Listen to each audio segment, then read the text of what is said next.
قریشی صاحب کس طرح دیکھتے ہیں یہ جو ڈیبیٹ ہے ملٹری کورٹس کی؟ اختصار کے ساتھ بات کروں گا، لیکن میں 1 منٹ کی آپ سے اجازت چاہوں گا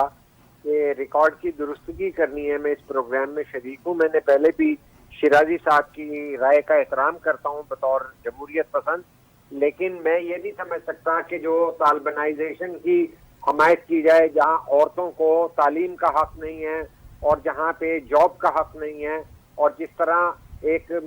جو ہے مشترکہ جمہوری جدوجہد کے ذریعے امام خمینی کا وہاں پہ فاشسٹ سسٹم جو ہے لا کر ایران میں رکھا گیا، اسے ہمارے دوست نے کہا کہ وہاں ترقی ہو رہی ہے۔ ہیومن ڈیولپمنٹ نہ ہو جہاں انسانی حقوق نہ ہو، میں اس کو ترقی نہیں مانتا۔ وہ ایک اور ڈیبیٹ ہے قریشی صاحب، ظاہر ہے ابھی شیرازی صاحب نہیں ہے تو نہیں، میں ایک ہی جملہ کہوں گا کہ معروضی صورتحال ہو تو پھر اس ملک میں ہائیبرڈ نظام جو ہے وہ آج بھی چل رہا ہے، اور آج بھی جو ہے کسی کو لاڈلا بنانے کی کوشش کی جا رہی ہے، تو سافٹ ٹارگٹ کو کرٹیسائز نہیں کرنا چاہیے۔ میرے شیرازی صاحب پہ یہ اختلاف تھا۔